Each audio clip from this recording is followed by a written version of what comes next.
Well, let me welcome everybody.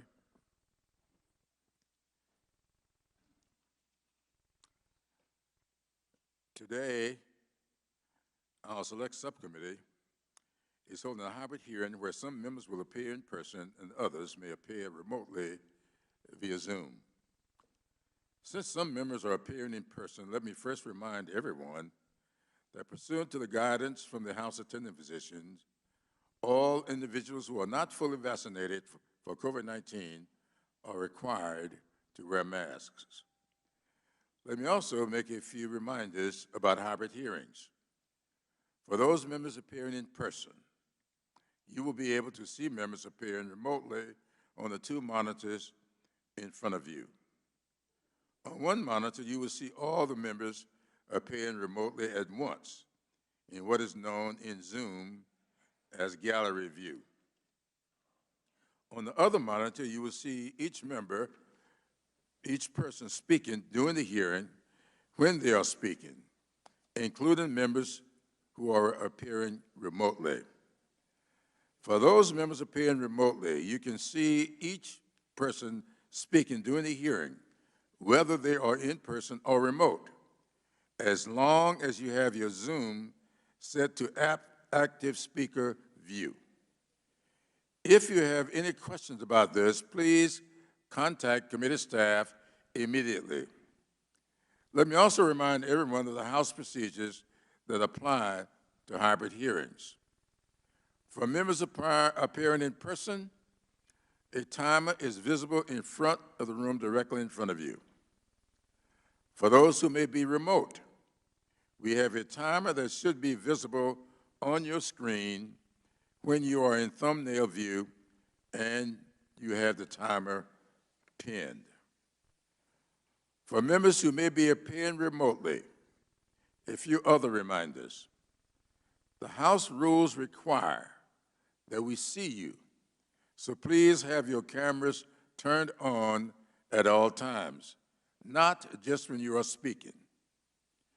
Members who are not recognized should remain muted to minimize background noise and feedback. I will recognize members verbally, and members retain the right to seek recognition in progress. verbally. In regular order, members will be recognized in seniority for questions.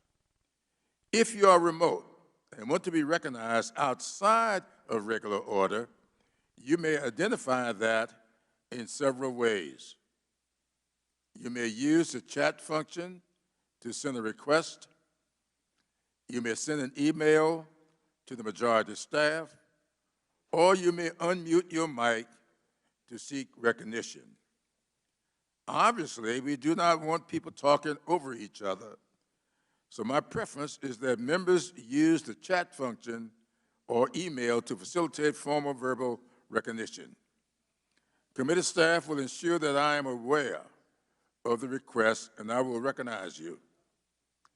Now, at the request of the House Recording Studio, I will count down from 10, and the live stream will begin when I get down to 1. 10, 9, 8, 7, 6, 5, 4, 3, 2, 1.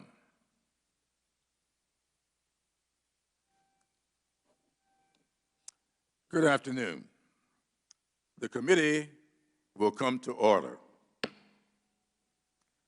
Without objection, the chair is authorized to declare a recess of the committee at any time. I now recognize myself for an opening statement. I am pleased to welcome Federal Reserve Chair Jerome Powell. Thank you for being here today, Chair Powell. Today's hearing will examine the Fed's response to the economic crisis caused by the coronavirus pandemic, the current state of the recovery, and what steps we must take to ensure a strong, sustainable, and equitable economic future. The pandemic resulted in the loss of over 22 million jobs. In March 2020, Congress passed the CARES Act, which allocated up to $500 billion for emergency lending by the Fed, including for loans to small and medium-sized businesses, as well as states and municipalities. The lending programs established by the Fed for these recipients helped prevent some economic damages, but were limited in their effectiveness. The Fed's Municipal Liquidity Facility sought to provide much-needed emergency lending to state and local governments, but the program's restrictions limited its impact at a time when many states and localities were in dire need. During the crisis, state and local governments shed 1.5 million jobs, and there is little evidence that the municipal liquidity facility saved jobs or led to their return. The Fed's Main Street lending program similarly imposed restrictions that made its loans unattractive to struggling businesses and partner banks. Today's hearing will help us learn from the shortcomings of these programs and the Fed's efforts to improve its future crisis response capabilities. The Fed has admirably highlighted the toll of economic crisis on the American people and its unequal impact on Black, brown, and low-income workers. The Fed's report last month on the economic well-being of the United States households in 2020 shows that Black and brown Americans suffered disproportionate economic pain last year. I look forward to hearing from Chair Powell today on how we can continue to make the recovery more equitable. Congress and the Biden-Harris administration have accelerated the recovery. As Chair Powell predicted in late March, the dramatic ramp-up in the vaccination campaign, which occurred as a result of the Biden administration's leadership, with support from Congress in the American Rescue Plan, has enabled, and I quote him here, us to reopen the economy sooner than might have been expected. The American Rescue Plan also delivered desperately needed financial assistance, which has been and will continue to be a lifeline for American families. The American Rescue Plan provided direct relief checks, extended unemployment, and increased health care access. And we have seen the results of that extraordinary action. Over the last 4 months, the economy has added over 1.6 million jobs, and new unemployment insurance claims have dropped significantly. As Chair Powell predicted in March, Congress's aggressive action to provide fiscal relief through the American Rescue Plan is accelerating the return to full employment. But there's more work to do.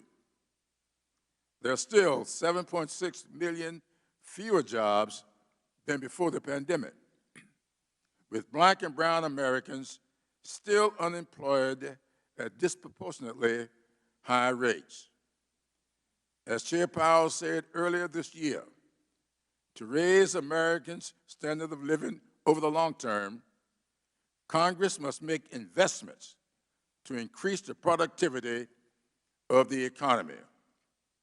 I agree, and Congress is working to do just that. The American Jobs Plan and the American Families Plan will make the investments we need to ensure a strong, sustainable, and equitable economic recovery. The American Jobs Plan will sustainably modernize our transportation infrastructure, bring affordable household access to millions of Americans, build schools and housing, upgrade water and power systems, and create well-paying jobs for essential home care workers. The American Families Plan will invest in preschool and higher education, allow parents to return to the workforce by providing child care assistance, and support families by extending the American Rescue Plan's expanded child tax credit. Congress is working hard, crafting legislation to enact the American Jobs Plan and the American Families Plan so that we will build back better in our recovery from the pandemic. I look forward to hearing from Chair Powell about what else we can do to ensure that our country's economic policy is effective, efficient, and equitable. Thank you for being here, Chair Powell. I now yield to the ranking member for his opening statement. Thank you, Mr. Chairman, and I also welcome Federal Reserve Chairman Powell. Thank you for being with us, and look forward to having an interesting conversation about the state of our economy. But I first want to begin by making sure to reiterate a point that we've been making for over a year, and that is that House Democrats still refuse to hold a hearing on the origin of COVID-19. If this virus did in fact leak from the Wuhan lab, by the way, which a growing mountain of evidence now indicates is the real possibility, everyone in this country and around the world who has been touched by this evil virus deserves to know what happened and how it happened. Given the Chinese Communist Party's documented cover-up and lies, every member of the subcommittee should agree. If this is a man-made virus, then this is exponentially worse than Chernobyl. Yet not a single hearing by the House Democrat majority. 209 House Republicans wrote Speaker Pelosi asking that the committees of jurisdiction simply hold hearings. I've asked repeatedly that this select subcommittee hold a hearing on this important topic. We were told that the Science Committee is looking into it. Mr. Chairman, every single Republican member of the Science Committee signed this letter to Speaker Pelosi. The Science Committee hasn't even scheduled a hearing on this subject. Not a single committee has, indicating clearly that Speaker Pelosi has sent word that the House will not investigate the origins of COVID-19.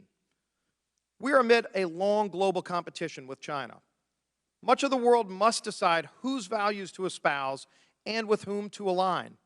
Speaker Pelosi and the House of Representatives should not be covering up for China's lies and potential crimes. We should be coming together on a bipartisan basis to search for those answers and shine the light of transparency on the origin of this virus to the world, and to do it on a bipartisan basis. I urge you to reconsider and schedule a hearing on the origins of COVID-19 without further delay, Mr. Chairman. Now let's get back to the focus of today's hearing, the economic crisis. Chairman Powell, welcome back to this subcommittee. We appreciate your openness and accessibility during these challenging times. Inflation has been defined as too much money chasing too few goods. It also happens to be a nearly exact description of the Biden economic plan. Last year, Congress worked together on a bipartisan basis to provide much-needed relief from the government-imposed lockdowns. America did not know a whole lot about this novel coronavirus, and we did not at the time have a vaccine. Some in Congress used this crisis to spend trillions of dollars on things that had little or nothing to do with COVID. We still have hundreds of billions of dollars from the many relief packages that are still left unspent. We also learned that the revenue shortfalls some predicted state and local governments would face were dramatically inaccurate. Congress provided hundreds of billions in aid to states that are running billions of dollars in surpluses.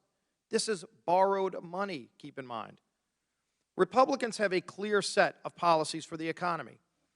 Since we passed the initial CARES Act last year on a bipartisan basis, Republicans at the national and state level have called for schools to be reopened, to get in-person learning going again. We've called for an end to enhanced unemployment and other policies that discourage people from going back to work. We've called for full, from the beginning, support for Operation Warp Speed, because that is what got us not one, not two, but now 3 safe and effective vaccines. We've also called for safely reopening our economy and for repurposing the unused COVID funds for real infrastructure, not with job-killing taxes that would actually slow our economy down even more. We're focused on growing our economy and increasing supply of workers, expanded investment, and for bringing back jobs to America, strengthening supply chains, and returning the American people to a country that is open and free. 25 Republican governors have moved to end the enhanced unemployment insurance program that is clearly causing so many of these labor shortages we see around the nation. The Biden inflation agenda of too much money chasing too few goods is causing major harm to hardworking families.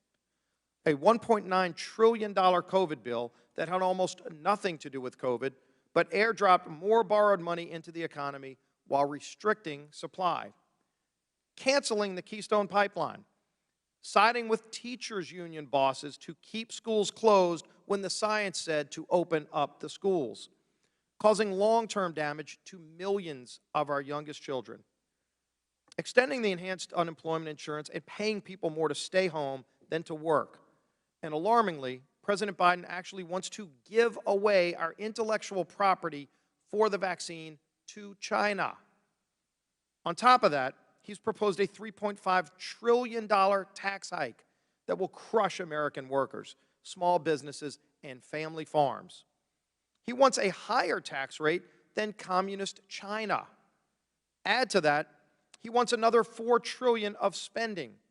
Too much money chasing too few goods. Welcome to the Biden inflation agenda.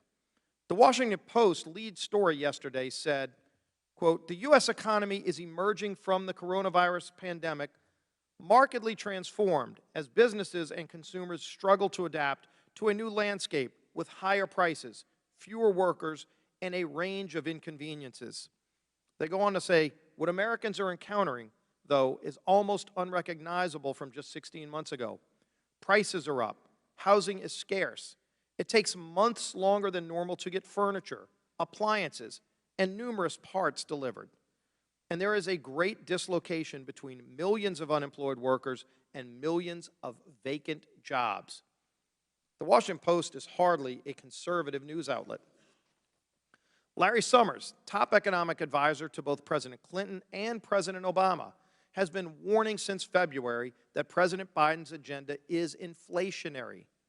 The Consumer Price Index is up the most since 2008. The 6.2% increase in the Producer Price Index is the highest on record. Milk is up 5%. Bacon is up 13%. Used cars are up 30%. Transportation up 16%. The list goes on, unfortunately. Housing prices are soaring, and economists are warning of a rental crisis. The cost of building new homes has made it prohibitive for home builders, restricting supply while flooding the economy with cash. Inflation is outpacing wage gains the past few months. In the first 5 months of the Biden presidency, 500,000 fewer jobs were created than in the last 5 months of the Trump administration. And the Biden administration started with approved vaccines already in place on day one. Chairman Powell, these Biden inflationary policies have put you in a tough spot. I have confidence, Chairman Powell, that the Fed has tools to deal with inflation, but those tools are harsh. Raising interest rates and constricting the money supply, they work. But, as we saw with Paul Volcker, it causes tremendous pain. The job of taming inflation belongs to Congress and this administration. Take the $4 trillion in new spending proposals off the table. Send a message to the markets that we will do a bipartisan infrastructure bill that is paid for with unused COVID relief money. There's plenty of it. Let's agree to end the enhanced UI. Drop the massive tax hikes. President Biden proposed shipping jobs overseas with many of his agenda items. Why don't we reverse that? Why don't we come together on a bipartisan basis to focus on getting a long and sustained recovery from this pandemic? That would be a good start. Mr. Chairman, with that, I yield back. Thank you very much, Mrs. Scalise. Chair Powell, please rise and raise your right hand. Do you swear or affirm that the testimony you're about to give is the truth, the whole truth, and nothing but the truth, so help you God? You may be seated. Let the record show that the witness answered in the affirmative. Without objection, Your written statement will be made part of the record. Chair Powell, you're now recognized for your opening statement. Thank you, Chairman Cleburne. Thank you, Ranking Member Scalise and other members of the Select Subcommittee for the opportunity to update you on our ongoing measures to address the hardship wrought by the pandemic. Since we last met, the economy has shown sustained improvement. Widespread vaccinations have joined unprecedented monetary and fiscal policy actions in providing strong support for the recovery. Indicators of economic activity and employment have continued to strengthen, and real GDP this year appears to be on track to post its fastest rate of increase in decades. Much of this rapid growth reflects the continued bounce back in activity from depressed levels. The sectors most adversely affected by the pandemic remain weak, but have shown improvement. Household spending is rising at a rapid pace, boosted by the ongoing reopening of the economy, fiscal support, and accommodative financial conditions. The housing sector is strong, and business investment is increasing at a solid pace. In some industries, near-term supply constraints are restraining activity. As with overall economic activity, conditions in the labor market have continued to improve, although the pace has been uneven. The unemployment rate remained elevated in May at 5.8%, and this figure understates the shortfall in employment, particularly as participation in the labor market has not moved up from the low rates that have prevailed for most of the last year. Job gains should pick up in coming months as vaccinations rise, easing some of the pandemic-related factors currently weighing them down. The economic downturn has not fallen equally on all Americans, and those least able to shoulder the burden have been the hardest hit. In particular, despite progress, joblessness continues to fall disproportionately on lower-wage workers in the service sector and on African Americans and Hispanics. The Fed pursues monetary policy aimed at fostering a strong, stable economy that can improve economic outcomes for all Americans.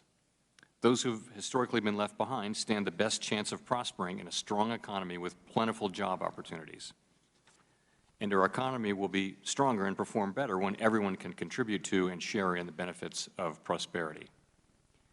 Inflation has increased notably in recent months. This reflects, in part, the very low readings from early in the pandemic falling out of the calculation, the pass-through of price increases in oil prices to consumer energy prices, the rebound in spending as the economy continues to reopen, and the exacerbating factor of supply bottlenecks, which have limited how quickly production in some sectors can respond in the near term.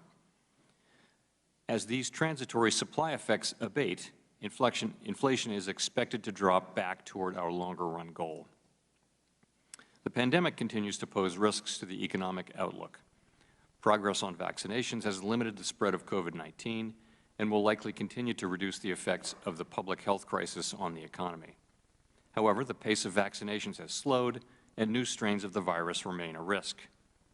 Continued progress on vaccinations will support a return to more normal economic conditions. The Fed's policy actions are guided by our dual mandate to promote maximum employment and stable prices for the American people, along with our responsibilities to promote the stability of the financial system. In response to the crisis, we took broad and forceful measures to more directly support the flow of credit in the economy and to promote the stability of the financial system at the onset of the pandemic. Our actions, taken together, helped to unlock more than $2 trillion of funding to support businesses large and small, nonprofits, and state and local governments between April and December of 2020. This, in turn, helped keep organizations from shuttering and put employers in a better position to keep workers on and to hire them back as the recovery continues. Our facilities were designed as backstops to private credit marks, not as replacements. Once lenders and investors understood that borrowers would have access to emergency loans, conditions improved. For example, yields and spreads on municipal bonds started to fall dramatically following the announcement that some municipal notes would be eligible at our money fund facility and that we were opening the municipal liquidity facility. This is detailed in the charts accompanying my testimony. Over the succeeding months, issuance of municipal debt surged. Over the period from April to December 2020, state and local governments and other muni issuers borrowed almost $380 billion in the private markets at extremely attractive rates, and 2020 as a whole saw the highest volume of municipal issuance on record. We've deployed these lending tools to an unprecedented extent, and our emergency lending tools require the approval of the Treasury and are available only in unusual and exigent circumstances, such as those brought on by the crisis. Many of these programs were supported by funding from the CARES Act. Those facilities provided essential support through a very difficult year, and they are now closed. We continue to analyze the facilities' efficacy and to review the lessons learned from their establishment and operation, and additional analysis is included in my written testimony. To wrap up, we understand that our actions affect communities, families, and businesses across the country. Everything we do is in service to our public mission. We at the Fed will do everything we can to support the economy for as long as it takes to complete the recovery. Thank you. Thank you very much, Chair Powell. Each member will now have 5 minutes for questions. The Chair now recognizes himself for 5 minutes. Chair Powell, as you have suggested in the past, our delivery of direct assistance to the American people, and I'm quoting you here, is going to wind up very much accelerating the return of full employment. You have also observed, and I'm quoting you again, the economic downturn has not fallen equally on all Americans. We have observed that in our own communities, and I know the Fed has extensive data that are backing it up and is looking closely at steps that can be taken to address economic disparities. Now, my question is, why do you believe that economic equity is important for the strength of our economy as a whole and necessary to successfully fulfill the Fed's core mandate of price stability and maximum employment? Thank you, Mr. Chairman. So disparities in economic outcomes along various lines have been a persistent and growing feature of our economy for several decades. We can contribute to addressing those through our tools. It does, of course, take a much broader set of policies from the legislature to really make significant progress on this. So what we can do really is to focus principally on the employment mandate and to assure that we achieve maximum employment, which we now define as a broad and inclusive goal, meaning we will not just look at the headline numbers for unemployment, we'll look at all kinds of measures of unemployment, including unemployment and employment for various groups, ethnic groups, gender groups, and things like that. We'll look at it as a broad and inclusive goal. We will also, under our new framework, respond to shortfalls only in full employment. We will not raise interest rates preemptively because we think employment is too high, because we fear the possible onset of inflation. Instead, we will wait for actual evidence of actual inflation or other imbalances. So that's the most important thing that we can do. I mean, I think the point is that there's a growing realization really across the political spectrum that we need to achieve more inclusive prosperity. Real incomes at the lower end of the spectrum have stagnated relative to those at the top. Mobility across income spectrums has declined in the United States and now lags that of most other advanced economies. These things hold us back as an economy and as a country, and I do think these are important issues that relate to the overall performance of the economy and therefore are in scope for us to analyze and call out. Well, thank you for that. You know, one of the primary goals of the Select Subcommittee is to ensure that our response to the pandemic is effective, efficient, and equitable.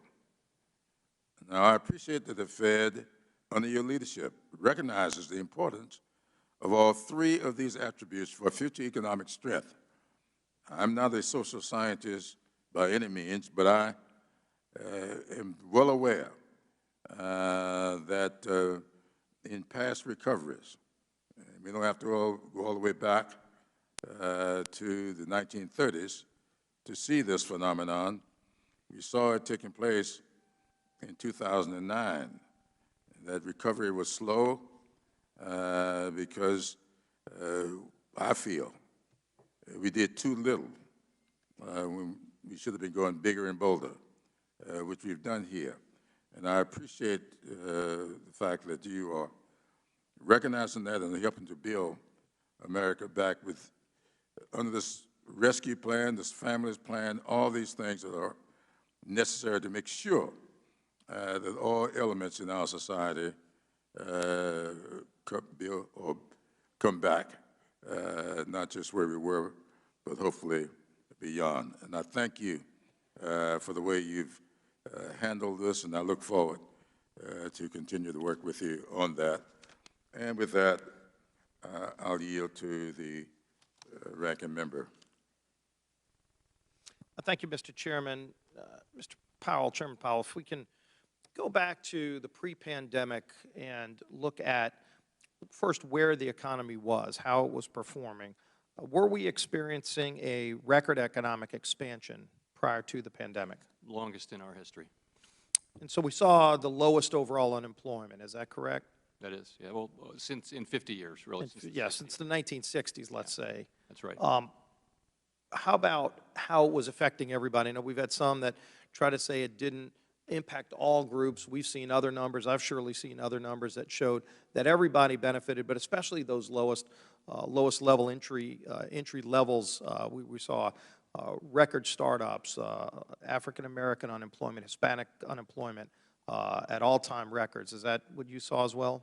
Yes, and really that started to happen in the last 2 or 3 years of the very long expansion, which shows you the benefit of a very strong labor market. We saw a all-time record low unemployment since 1972 or so when we started tracking it for African Americans and very low for Hispanics as well. All right, and obviously after the Tax Cuts and Jobs Act passed, that is when we started seeing that happen. In fact, right before the bill was signed into law, we saw major companies, AT&T started, and then every day there would be more announcements of companies announcing bonuses and increased wages for their employees because of a more competitive tax rate globally.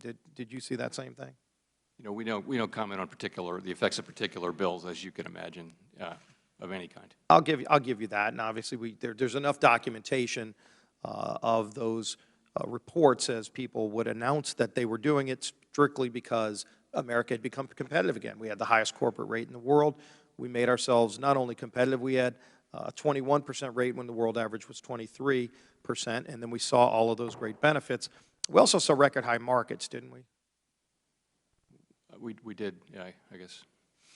So when we saw the government-ordered lockdowns, whether it's businesses, schools, didn't that ultimately hurt this record-setting economy?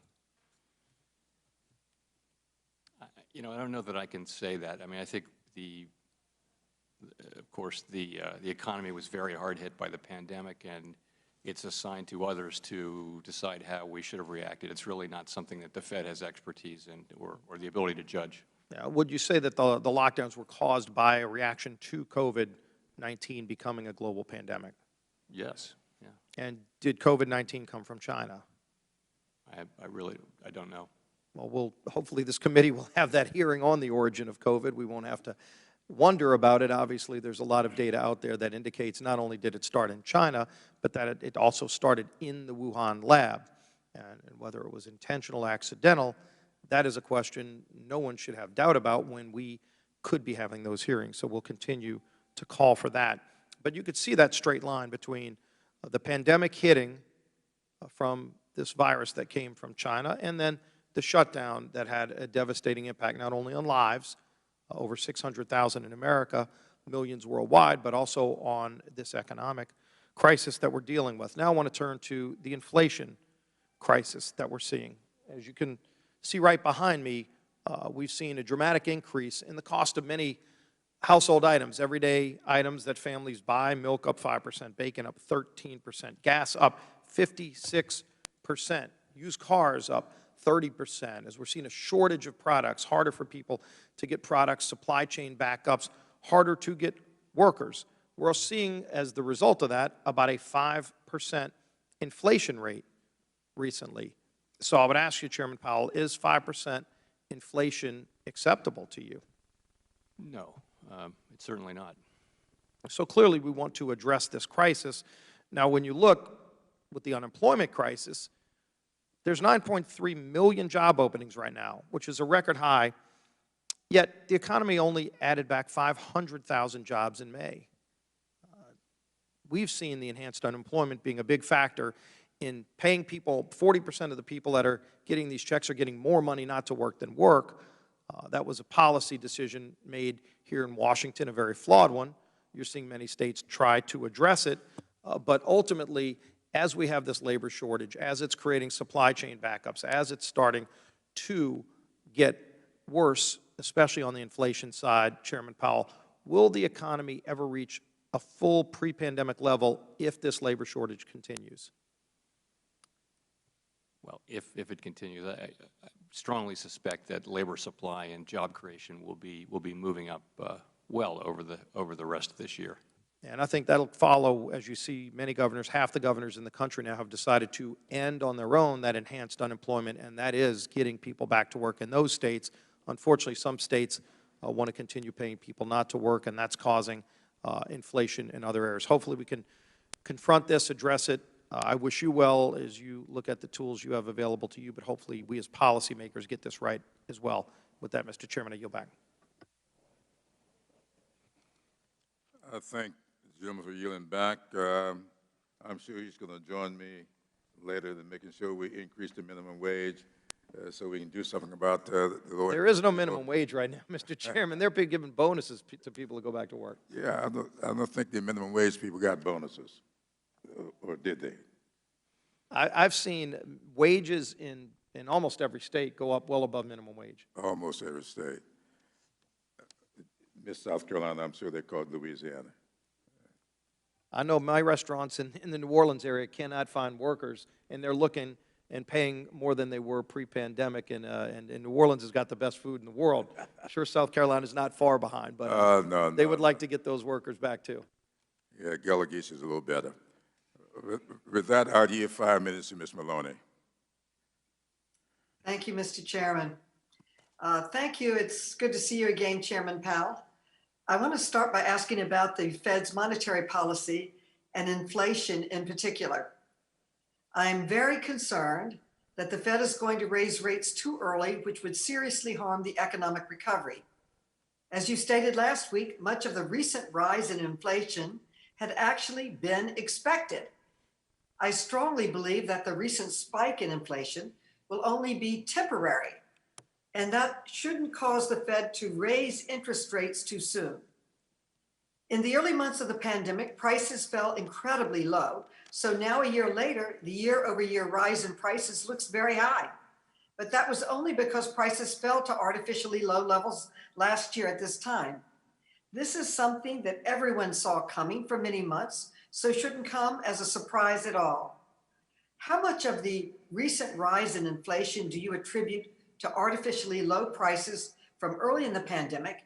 And how much do you attribute to other effects like supply bottlenecks, pushing up prices, and a genuine rebound in economic activity?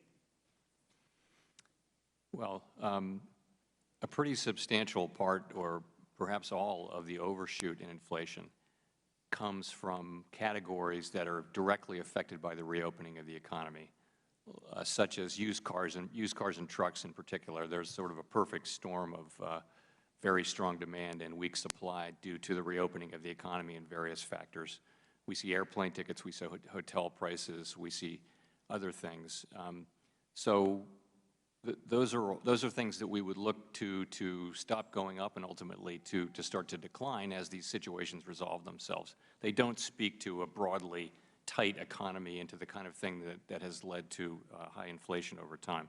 I will say that these effects have been larger than we expected, and they may turn out to be more persistent than we've expected. But the incoming data are very much consistent with the view that these are factors that will wane over time, and that inflation will then move down toward our goals, and we'll be monitoring that carefully. Of course, we're prepared to use our tools as appropriate if that turns out not to be the case, to guide inflation to 2%.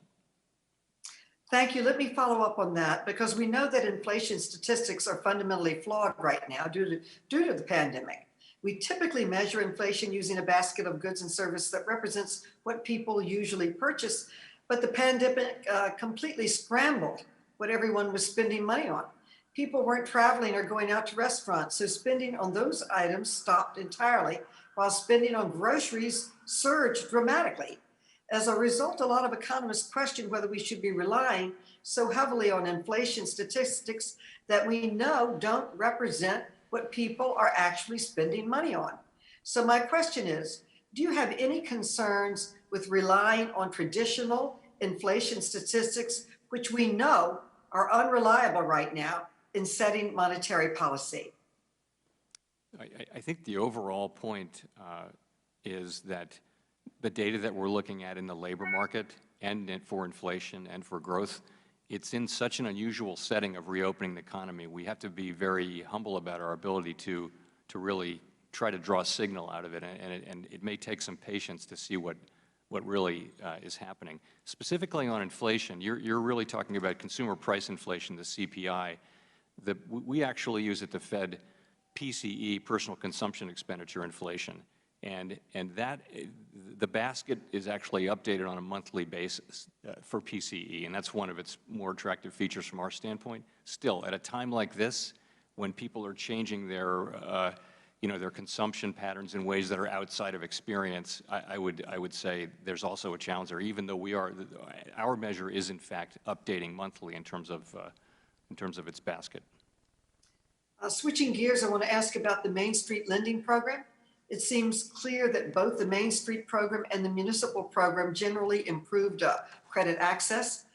Fed officials have acknowledged that the Main Street program would likely have been more productive with different bank incentives and more generous terms. And as you know, the eligibility threshold for the municipal program excluded many cities and counties that were deeply affected by the pandemic. What do you believe are the most important adjustments the Fed could make to the Main Street Lending Program to make it more effective in future crises? So I would say the Main Street Lending Program overall was effective. It made a couple thousand loans, and it helped a lot of businesses. So if I could take away a lesson there, it is that it's very difficult to reach small businesses across America, and I would look to the PPP program and things like that. A lot of these very small businesses didn't need unforgivable loans. These were statutorily unforgivable. They could not be forgiven. And so I would look in that direction going forward. In terms of the municipal loan liquidity facility, I think that the overall assessment of that is that it was a resounding success. And the test of it is not how many loans we made. The test of it is how much lending took place. The municipal markets were collapsing. There was no lending going on. The people who put their money in those funds that wind up making all the loans were taking their money out.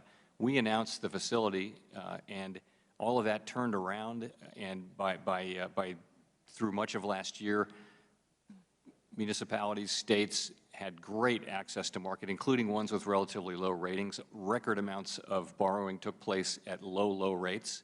So it really worked. I mean, it really stands for the proposition that a backstop is better than a direct loan in a lot of cases. So we would look at it that way, and I think that's the way it's generally seen. My time has expired. Thank you. I yield back. Thank you, gentlemen, for yielding back. The chair now recognizes Dr. Miller Meeks. Thank you, Mr. Chair. And Mr. Powell, thank you so much for coming before us today and for your testimony. There has been, I think, first and foremost, that the improving economic position we see today, do you think that it would be in existence without Operation Warp Speed and 3 safe and effective vaccines? I think that the vaccines and the widespread adoption of them are absolutely essential to the recovery. Thank you. And currently, about 40% of workers on enhanced unemployment are paid more than they did while they were working. Coincidentally, there is a labor shortage. In my home state of Iowa, as of May 2021, 87,000 workers dropped out of the labor force since February 2020, a 5% decrease in the size of Iowa's workforce. Notwithstanding employers in my state cannot find workers, and these are jobs that are greater than $15 an hour. Even some employers cannot find people to work at salaries of between $80,000 and $130,000. As Governor Brainerd pointed out earlier this year, true unemployment is far higher than the headline rate, and the labor force participation rate is nearly 6 percentage points below where it was at the beginning of the 21st century. Shouldn't we be doing everything we can to incentivize work for our own citizens? Shouldn't we be looking at bringing in additional unskilled workers into this country at a time when we have a labor shortage of skilled workers? So I'll try to get to answer. So I think a number of things we think are weighing on labor supply right now, and those are things that should be expected to abate and wane and go away over the course of coming months. So we should be seeing our way to strong job creation, we think, as the year goes on. And there I'm thinking of a significant number of people still report themselves as not wanting to work because of being afraid of being infected or being afraid of carrying the infection to somebody they may live with who's vulnerable. Also, schools not being open, that's weighing on participation by caretakers. And also, the unemployment insurance may be interacting with some of those other factors and causing people to go on with their job search longer.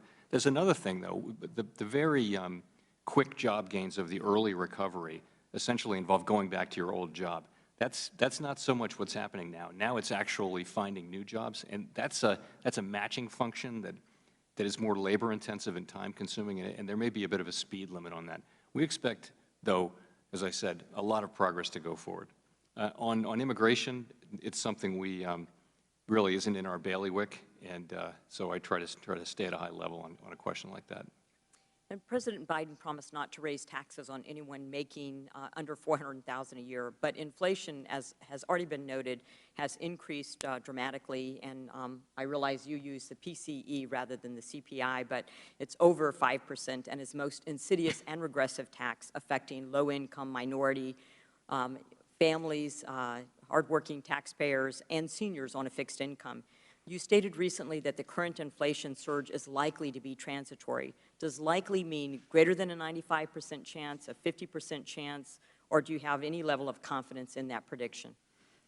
I have a level of confidence in that prediction. What I would have been saying, though, is that it's very hard to say what the timing of that will be. When will these bottlenecks disappear? When will there be enough microchips? We saw what happened in the lumber business. Prices have come way down, but they're still pretty high. When will the used car markets get back into equilibrium? So it's hard to say exactly when it will be and exactly how large the effects will be. But honestly, if you look behind the headline, look at the categories where these prices are really going up, you'll see that it tends to be areas that are directly affected by the reopening. That's something that we'll go through over a period that will then be over, and it should not leave much of a mark on the ongoing inflation process. So there's no reason why it should leave a mark on inflation, say, a year or so ahead, because we should be through it then. Thank you. And finally, the financial report of the United States government published annually by the Treasury Department says unambiguously the current fiscal path is unsustainable. On our current path, debt is projected to exceed 6 times GDP by the end of the century, and annual government spending will exceed 50% of GDP. Do you agree with the conclusions of this report? And if so, isn't this an additional and one of our greatest avoidable crises that our country currently faces? I think that unsustainable just means that the debt is growing faster than the economy. That's been the case for a long time, and I don't think that's controversial.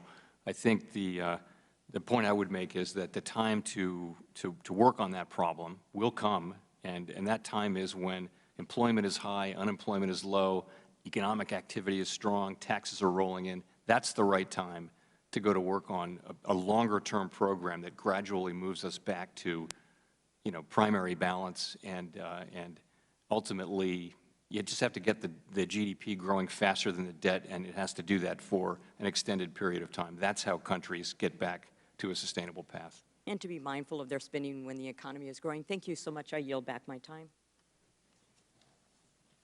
Thank you, gentlelady, for yielding back. The chair now recognizes Mr. Raskin for 5 minutes. Thank you so much, Mr. Chairman. I'm sorry that you were harangued again this morning about the origins of the coronavirus. I'm very eager also for the House Committee on Science to take up this scientific question and also deal with the fact that I have emphasized since the beginning that Donald Trump repeatedly defended the performance of the Chinese Communist Party and General Xi in COVID-19 in February, in March, in April, and May. For many months, I think on 19 different occasions, he defended them as doing a great job and a wonderful job and praising their partnership. So I'm very eager to get to the bottom of it, regardless of whether the virus came out negligently, recklessly, or deliberately. None of it excuses the lethal recklessness of Donald Trump in his complete mismanagement of the coronavirus in our country. And of course, we lost hundreds of thousands of people before he left office, and we got organized to crush the disease finally. Mr. Chairman, welcome to our committee. I was taken with something that you said in February when you said, what it takes to drive productive capacity to raise living standards over time is investment in people's skills and aptitudes, investment in plant and equipment, investment in software. Do you agree that investing in our nation's infrastructure will increase our productive capacity and contribute to long-term economic growth in the country? Mr. Raskin, I want to start by saying I don't want to be seen to be addressing any particular legislative proposal, but I think it's basic economics that productivity is what and demographics are what drive longer-term growth in a country. And one of the big ways to affect productivity is through investment, and that includes infrastructure, includes plant and equipment, in people, education, skills, things like that. So I think that is a point that I was making back in February. Gotcha. Well, let me take a specific example then, and maybe you can help me with it. 30 million Americans live in areas with inadequate broadband, which severely limits their abilities to do their work, to develop their businesses, to participate equally in school. I've had high school kids tell me they have to go to McDonald's or Starbucks in order to get internet that they can use for their assignments. The American Jobs Plan would make unprecedented investments to expand broadband to these rural communities like Frederick and Carroll County in my district. And I know that you don't comment on specific legislative proposals, but would you say that in general, expanding high-speed broadband access to millions of Americans who don't have it, especially in rural areas, would create new economic opportunities and potential for long-term economic growth? Again, without commenting on particular legislation, I think I would look at broadband like that in the same way that prior generations looked at electricity. If kids don't have access to the internet and to basically all the knowledge that's available through that, they're not going to be able to maximize their potential or realize their potential in this economy. Well, I mean, that's a fascinating answer to me, because when I tried to look at it historically, it seemed like the definition of infrastructure has expanded over time. And, you know, when Eisenhower said, let's build the highways, people said, what's that got to do with infrastructure? Infrastructure is bridges. And, you know, when President Lincoln did the land grants to do university and colleges across the country, people said, what's that got to do with infrastructure? And so it does seem like the definition of infrastructure changes. What is your working definition of infrastructure as an economic concept?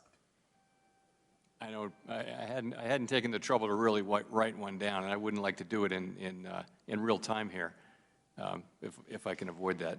Okay, well, or let me just pose it then in kind of a more abstract way. Would you say that infrastructure is anything that allows for the expansion of productive capacity and contribution to long-term economic growth? I don't see anything objectionable about that. Yeah. All right, well, I just very much appreciate your emphasis on investment, because that's what we've been doing with the American Rescue Plan. That's what we want to do with the American Families Plan. It's what we want to do with the American Jobs Plan. We want to reinvest in America to keep those jobs here in America and to invest in our communities so we have a solid foundation for the continuing growth of the great American middle class and for the opportunity for lots of poor working people to get into the middle class. And with that, I will yield back to you, Mr. Chairman. Thank you, gentlemen, for yielding back. The chair now recognizes Mr. Jordan for 5 minutes. Thank you, Mr. Chair. Chairman Powell, the Fed has two mandates, right? Maximum employment and stable prices. Maximum employment and stable prices. It seems like both got some problems today.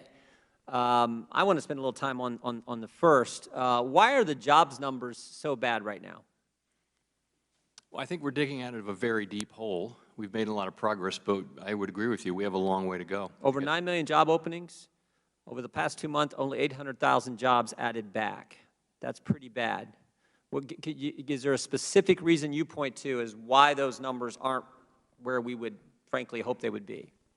You know, it's a good question, and my thinking is that there are some temporary factors that are weighing on job creation, and I mentioned those earlier. Another thing is actual hiring is at very high levels, but it's being offset by high levels of quits and retirements.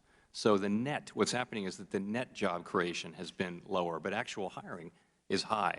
And that's, in a sense, quits is a good thing because people are looking for jobs that they want more. Retirements are just something that happens. What about unemployment benefits? Does that factor in as well? It may be a factor, you know, and it'll be a temporary one because something like 15 million people will see either those benefits disappear or significantly decrease. My understanding is the state unemployment plus the federal enhancements, $37,000 a year. Might that discourage people from going back to work? You know, we're going to find out. We're going to find out because it's going to be gone really quickly. I think we are finding out. You add in the stimulus package, child tax credit, family of four, it's about $110,000. I mean, every single employer, literally every single employer I talk to in our district, and frankly, employers I talk to around the country tell me they can't find people to work. And you think it's more of quitting and retirements, or is it more unemployment, or a combination, or what is it? I think in terms of things that are weighing on people getting in the labor force, I think it's those three things I mentioned. It's still some people are still afraid of COVID. Maybe they're living with someone who's vulnerable. It's also schools are closed still, and having schools be open again will free up a lot of caretakers. I think unemployment benefits too. I think if you would expect a really strong set of jobs numbers coming up beginning in the next month. Didn't you expect higher numbers? Didn't you expect higher numbers in April and May? Yeah, I did. Which, I mean, it sort of surprised me. I guess when you pay people not to work, you shouldn't be surprised when you don't have workers. I've never seen a situation like this where we now have, as the ranking member mentioned, we now have several governors, 25 I believe, who've turned back. We said we don't want the federal enhancement to unemployment. I've never seen that. I've been in politics 26 years. I've never seen governors turn down federal money. So I think that just underscores how serious the problem is. But you said you think it changes soon? Well, we know that these benefits run out on the federal ones. What if the Democrats renew them, which they're talking about doing? Excuse me? What if the Democrats renew them? That'd be a problem, wouldn't it? Again, I don't comment on legislation. No, what you said you expect it to run out and that will help. I'm asking you, that's not what Democrats are saying. They're talking about renewing them. And if it helps if they run out, if they renew them, won't that hurt? Well, these are judgments for people who stand for No, I'm just following your logic. You said if it runs out, that will help the employment situation. I mean, I got employers. I think we'll see strong job creation in the fall. I really do, and I think there are all these, as you point out, 9.3 million job openings, many millions of people unemployed. There seems to be some kind of a speed limit. It may just be that it's hard to match up with a new job, and people feel like they can wait a little bit longer and really shop carefully. It seems to me, Chairman, and again, I know you're not going to comment on policies, but I don't know if the Democrats are doing anything right. They kept the economy locked down. They're spending money like crazy, proposing more, I think a $6 trillion budget the White House is proposing, all causing inflation. Inflation's went up the last 4 months, continues to increase. As we said, you got two mandates at the Fed, stable employment, low inflation. We got unstable employment, we got high inflation. And now they're paying people not to work, and that may continue. And then finally, on top of all that, they're thinking about raising taxes. I mean, this is amazing to me. First, you pay people not to work, and then the folks who are working, you're going to raise their taxes, and somehow they think that's going to help our economy, when, as I said now a couple times, every single employer I talk to tells me they can't find people to work. What do you think about all these policy ideas from the Democrats? Again, it's not my job. No, but your job is stable employment and low inflation. Right now, we have 9 million job openings and inflation that's went up 5 months in a row. So something has to give. I'm not necessarily blaming you. I'm blaming the Democrat policies. And it seems to me the idea that they're going to extend the federal enhancement makes absolutely no sense. The idea they're going to raise taxes on hardworking Americans makes absolutely no sense. And the idea they're going to spend $6 trillion also makes absolutely no sense. So as I said, it seems to me they are doing everything wrong, making your job that much harder. With that, Mr. Chairman, I yield back. It's a good thing, too. With I don't give comments when you make your statements. Tell me what I said wrong in that statement. It's a good thing that you're yielding back so I can give 5 minutes to Mr. Foster. It's a good thing I made those points about how bad the Democrat policies are. That's the good thing. And we'd like to answer, it'd be nice if the Fed chairman would answer the fact that if you guys extend unemployment, which he said if it goes away will be good for the economy, and if you extend it, he wouldn't answer that question. With that, I yield 5 minutes to Mr. Foster. Thank you, and I sympathize with the chairman sort of being left speechless by the logic that we just saw demonstrated. I'd also like to respond to some of my Republican colleagues about the origin of the coronavirus. The Science Committee Investigations and Oversight Subcommittee that I chair is in fact having a hearings on the origin of the coronavirus. The first is scheduled July 14th at 11 a.m. These hearings are going to be science-based, and I think it says a lot about how seriously my Republican colleagues take science that they cannot even find a complete set of members to serve on that committee, on that science subcommittee. They have only 2 members, the ranking member and Representative Sessions. With that out of the way, I just want to thank you, Chairman Powell, for your testimony. You correctly note the importance of the successful vaccination campaign. Under the Biden administration's leadership, we've now administered over 300 million vaccine doses, and COVID infections have fallen dramatically. The CDC has advised that vaccinated people can safely engage in a wide variety of activities, and states have been able to do that and ease coronavirus health restrictions. And when they do that, our economy recovers. I think it's clear to everyone that the return on our investment on vaccines, starting with money and directions provided by Congress before Operation Warp Speed was even announced, and following decades of federally funded research into the underlying science, has had the highest return on investment of really any that our country has ever made. Would you agree with that? I don't have a number to put on that, but yes, I would think the return on investment would be high. But the return on investment is not limited to vaccinating the United States. We also benefit economically by helping vaccinate our trading partners. Would you also agree that the return on that investment is likely to be very high? I would, yes. Yes, and would you be willing to have some of your brilliant economists that work for you actually try to put a rough number on that? Because it's an important thing for us to appreciate as we decide how much of resources to devote to helping our other nations around the world. I will be glad to do that. Thank you.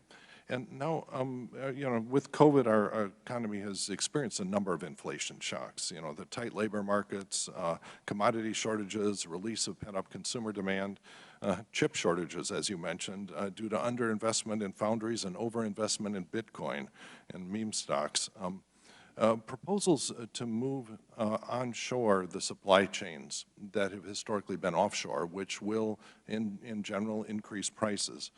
And all of this, however, happens against a continuing backdrop of long-term technological job loss that was arguably accelerated by COVID. So how do you think this is all going to net out when the transients are over, the longer-term, say medium-term effect of inflation? I mean, it's incredibly hard to say, really. You know, if you're positing an actual reversal of globalization, that could have implications, as you suggest. But I wonder if that's really going to happen because of policies that we adopt. You know, the technology goes instantly around the world. It's not going to be easy to stop that. The economy's become very globalized. And also, you know, production technology is so much more efficient than it was. You can do things, you know, with the new technologies, you can manufacture things here. It may or may not result in a lot of jobs in manufacturing, but you can certainly make things. There may be reshoring here that's actually quite efficient in terms of cost. So the jobs will come back to the U.S., but they'll be taken by robots, sort of is here. Which, there is some of that. There's some of that, yeah. In manufacturing, as you know. Yeah, and so that's, so you're really maintain some uncertainty on how this is going to net out for the inflation. A lot of uncertainty, yes. Yeah, okay. Let's see, and my last thing, you know, you've been talking a little bit about high-speed broadband, which is, I think, an important investment with huge return. An important part of that is that when Americans get for the first time access to the internet, that they're also provided a secure digital ID that prevents them from becoming victims to identity fraud and allows them to safely participate in our economy. One of your other projects you're working on, central bank digital currencies, is going to need to have a secure digital ID to allow people to transact in digital dollars in a safe way that can't be abused. And are you working internationally to try to get these secure digital IDs, you know, as part of your negotiations on central bank digital currencies and others? I think it's part of the discussion. I would say we're not as far along as your description would suggest on that, but that's it's certainly something you would need to be able to have a. Will it be addressed in your white paper coming out this summer? A lot of things will be addressed. I'm not sure if that would be it. That's something you certainly need that to down the road. We probably will be. We're just laying it out right now. Yeah, no, it's important for our economic recovery as well as planning to respond to China, frankly, on central bank digital currencies. So move it up on your to-do list. Thanks much, and I yield back. Thank you, gentlemen, for yielding back. My understanding is that Dr. Green has joined us. If so, he's now recognized for 5 minutes.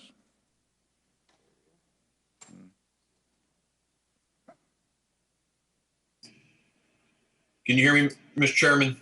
We now hear you, yes. Okay, thank you. Sorry about that. Thank you, Chairman Clyburn and Ranking Member Scalise, and I want to thank Chairman Powell for being here today. You know, last summer when the former Fed chairs, Bernanke and now Treasury Secretary Yellen, testified before this subcommittee, I expressed some concern that the excessive spending by Congress and money printing by the Fed might cause inflation. Mr. Bernanke denied this, saying that people said there'd be inflation in 2008, but they were wrong. Mr. Chairman, the numbers are in, and it looks like there's some inflation, at least the past couple of months, 4 and now 5%. When Congress spends trillions of dollars and the Fed prints money, something's got to give. You know, prosperity isn't created by government. I don't believe it's created by workers, by businesses, by entrepreneurs, creating and inventing, innovating. You know, I founded a healthcare company, grew that company up to over 200 million in annual revenue in just 8 years, and I have a little bit of experience on understanding how to create jobs, grow business, et cetera. And I genuinely believe those businesses out there are looking at this inflation as a tax. Now, it's a hidden tax, but they see it as a tax on their ability to B2B transactions, where B2 customer. Every dollar the government spends has to come out of somebody's pocket, whether it's through another tax or a reduction in their purchasing power, it comes out. And if we don't get our fiscal house in order, I worry that inflation won't be transitory, as I know you've said both in the press and probably here today, and I apologize for being a little bit late. But my first question, Chairman Powell, are you concerned from an economic and really a national security perspective about Russia and China dumping the dollar and what appears to be a move to some kind of financial alliance between the two of them? You know, that's not something that's really within our bailiwick or on our radar screen. You know, the dollar is the world's reserve currency. There really is no currency that's close to being able to compete. That's because of our democratic institutions, and our record of maintaining low inflation, and because we have open capital markets and are great traders with the rest of the world. I don't see anything changing in that anytime soon. Do you see the threat of raising the capital gains tax to 40% as a challenge to those capital markets? And again, I really don't comment on tax and spending proposals. We don't have any authority over that. Whatever the level of capital gains tax is something that is the business of elected officials, not the business of the Fed. I appreciate that. Over the past 10 years, the federal government's net interest costs have grown about 25% relative to GDP, despite the historically low interest rates.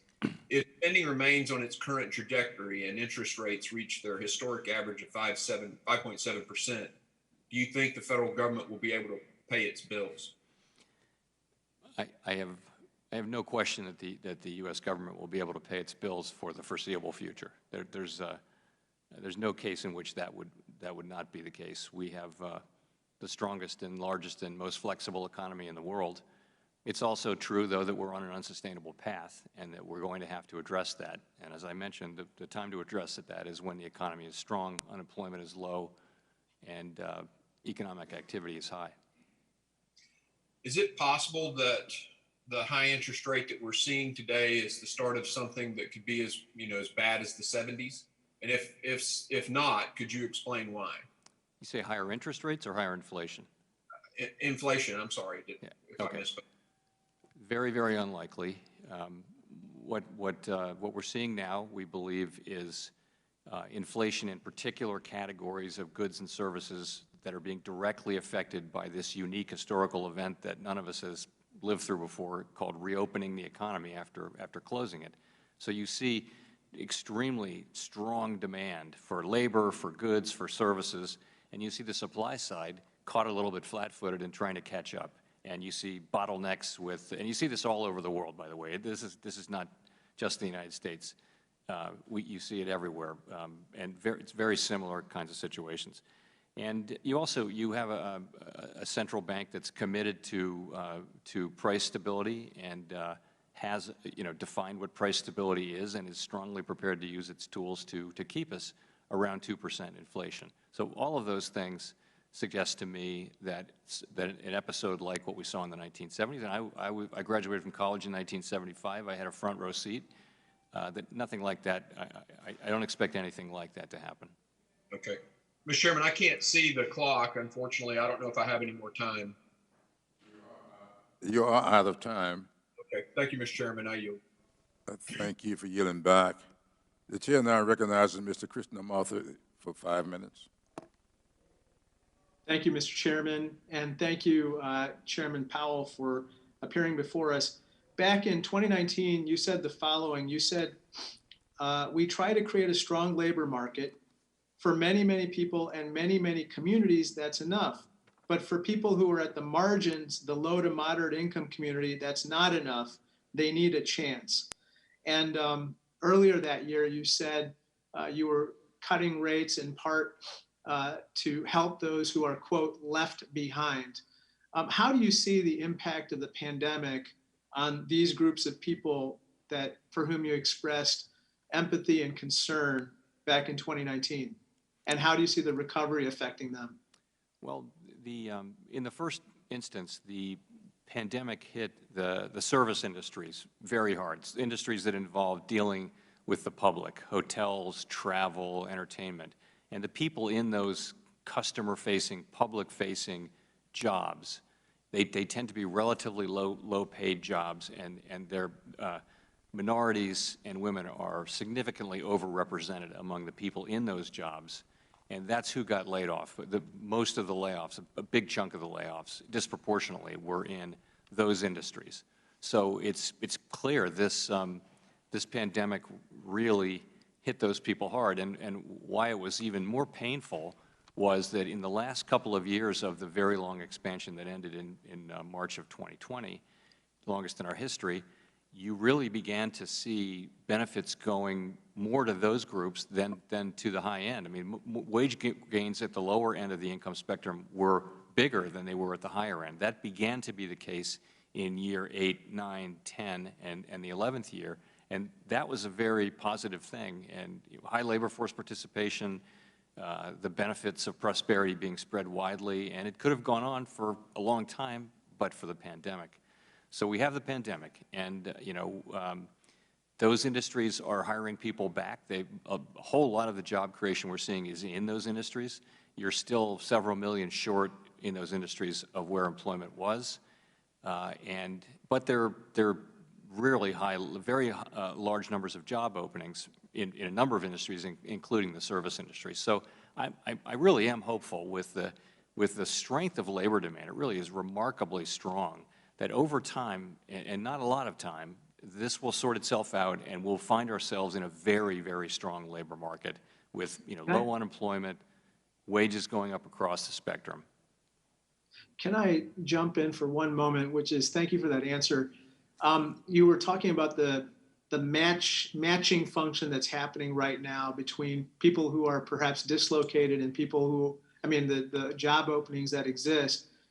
What is your perspective on efforts by educational systems working with governments, state, local, federal, in upskilling people to match them with the jobs that currently exist in the post-pandemic economy through skills-based education or career technical education and the like? I've been exposed to a number of programs of that nature, and they seem to work really well. Some of them do anyway. The idea being companies, you actually see it in South Carolina quite a bit. You see companies teaming up with schools and technical schools in these apprenticeship programs, and they really work. I would say that's a great idea, and it would be great to see more of it all over the country. But those things take time. They take policy support. They'll take time to really build and yes, produce value. Whereas this is something we have the immediate need to get people back to work. Yes, sir. Last question.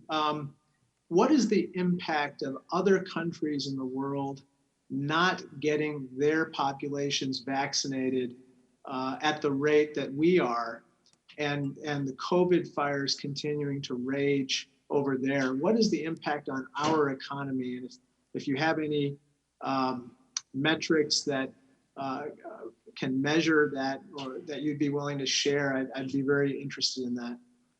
I don't have any metrics, but I will say and to Mr. Foster's earlier point, we're to the extent large countries around the world, large populations around the world are not getting vaccinated, we're giving time and place for new strains, more virulent strains of the virus to develop and spread. Viruses do not respect national borders. And so I think it is very much in our interest to support broad vaccination around the world. It's also the right thing to do, but it clearly is the best thing for us as well, because no one is really safe until we're all safe. Very good. Thank you so much for your service, sir. I thank the gentleman for yielding back.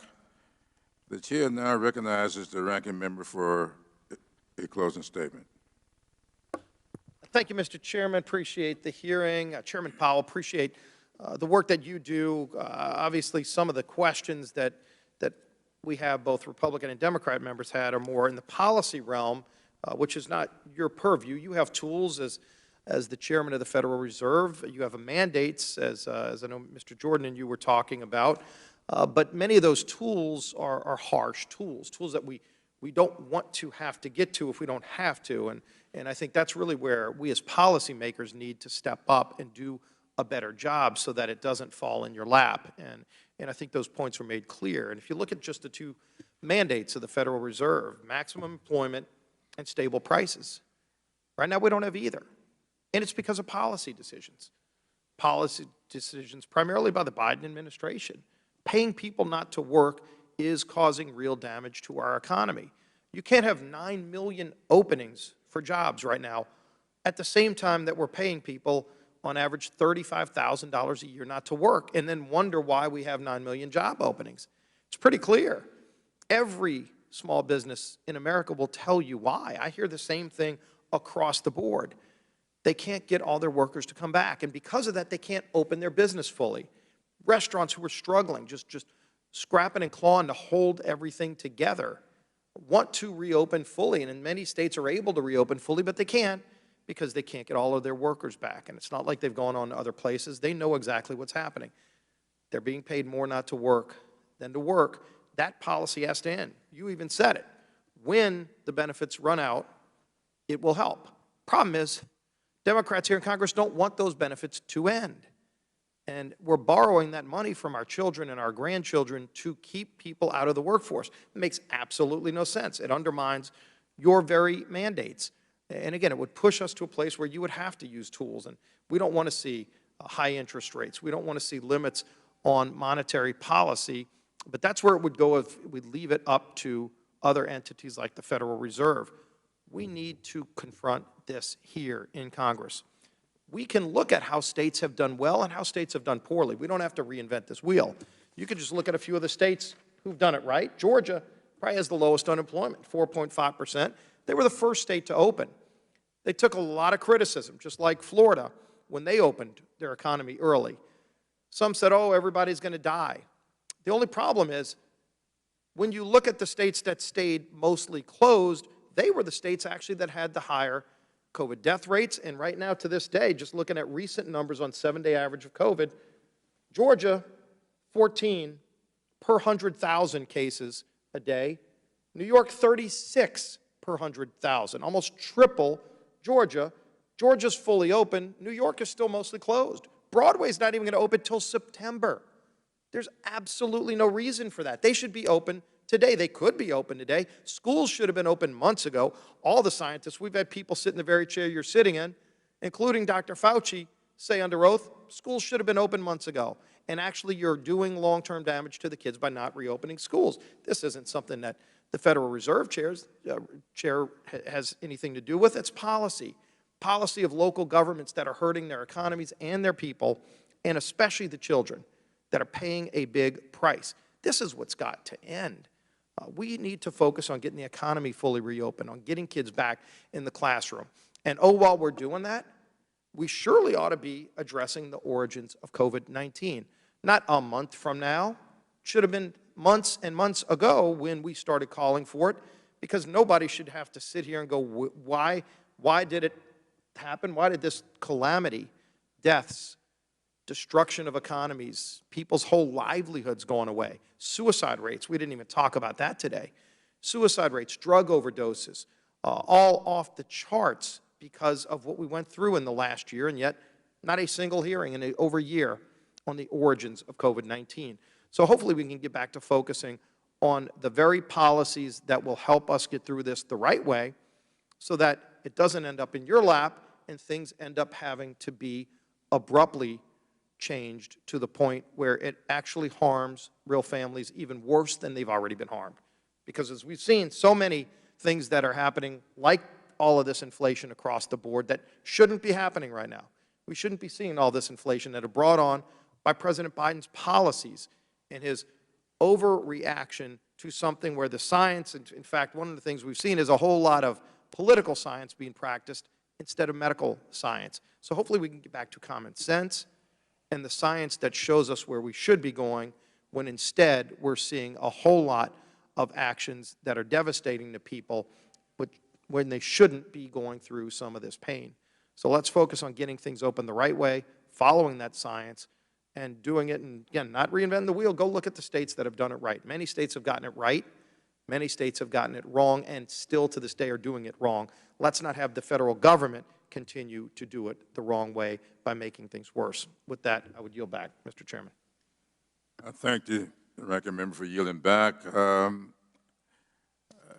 want to close by thanking Chair Powell for his testimony today.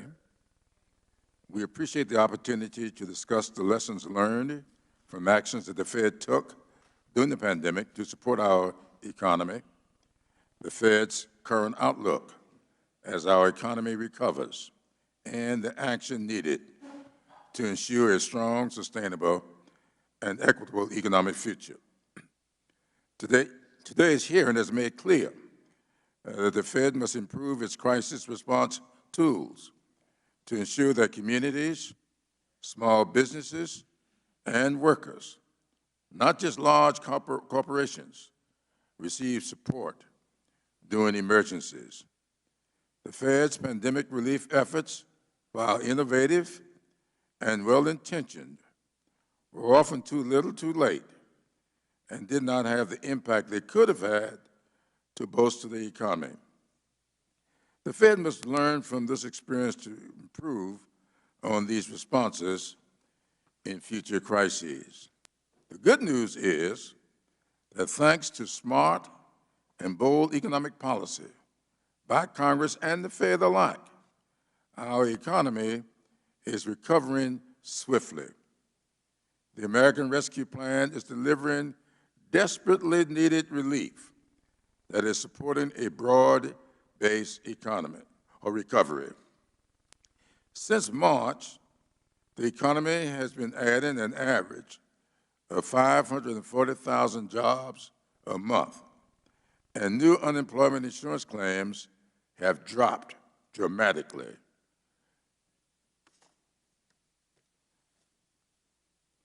Direct payments have eased Americans' financial concerns and have enabled them to support their local economies. Soon, the Department of the Treasury and the IRS will begin to deliver advance payments to families from the expanded child tax credit relief that experts project will cut child poverty nearly in half. As vital as the American Rescue Plan is, it must only be a first step toward a better economic future. The pandemic exposed significant faults in our economy, and we cannot be satisfied with a return to the pre-pandemic status quo. I noticed that our Chairman Waters has finally made it. I understand, and I'm glad you got here safely. And I don't think we ought to close this hearing without hearing from you. Oh, well, thank you very much, Mr. Chairman. And I'm pleased I was able to get in, at the end of the hearing. But let me just say that, of course, I've worked with Chairman Powell for quite some time now, and I was so very pleased with the way that he worked, even with the treasurer during the pandemic, and of course now with Yellen, who is our treasurer, Secretary of the Treasury now. The two of them work very, very well together. And I was very pleased that at the beginning of this pandemic, they both said you have to go big, you have to think big. And that's quite unusual for a Fed chair who is usually more cautious and more careful about expenditures. Also, I'm very pleased at the way that he opened up and initiated so many facilities. Some of them I still don't understand, but I do know that there was every attempt to be able to meet the needs of the business community. With the Main Street facility, I was very pleased that after opening that up and getting the information out from that, they modified some, and they brought in the opportunities for smaller businesses to have access to the Main Street facility.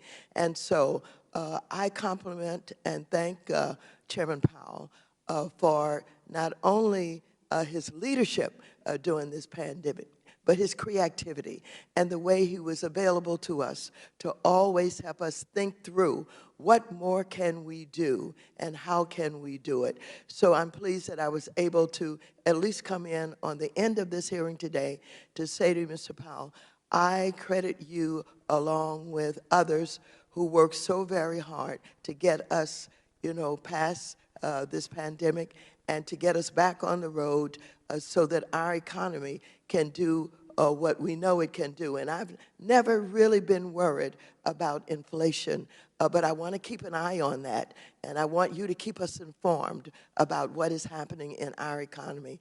I think we're coming back, and we're going to come back strong. We've got to answer some questions about employment. We've got to find out what is happening with the need to increase the minimum wage, because I think that is what is keeping some of our people from wanting to come back to work. They're looking for better wages. They're looking for better opportunities. So with that, let me just say thank you, Mr. Chairman, and thank you, Chairman Powell. I thank you, General Lee, and I'm sure Chairman Powell is very pleased that I did not close this meeting without your comments. Thank you. Let me continue to close by reminding, many of you may recall when we passed the CARES package, or as we were debating it, I said to at the meeting that I thought this would give us an opportunity to build an economy with the vision, with our vision. I was chastised for having said that, but I want to say once again, fulfilling the vision of this country, as we heard from Chair Powell today, is integral to our, what I call the pledge, as we close our Pledge of Allegiance with liberty and justice for all. That's the vision that all of us have for this great country. And that is why we are working hard to pass the American Jobs Plan and the American Families Plan, which will make the investments in our infrastructure and our families that are necessary to build back better. As we listen to the testimony today and the Q&A, we're talking about why people are not going back to work. I've talked to a lot of people in my state that will go back to work tomorrow if we could cure their child care problems. That's what we've got to do. We've got to make sure that this families plan is put in place so people's children will not be endangered when they go back to work. So, Chair Powell, I thank you so much for testifying today. The Fed continues to play a critical role in helping our nation recover from the coronavirus crisis and in ensuring an equitable recovery. I trust that you will never lose sight of the fact that millions of Americans are dependent on the Fed continuing to support the economy's recovery. With that, and without objections, all members will have 5 legislative days within which to submit additional written testimony for the witness to the chair, which will be forwarded to the witness for his response. This hearing is adjourned.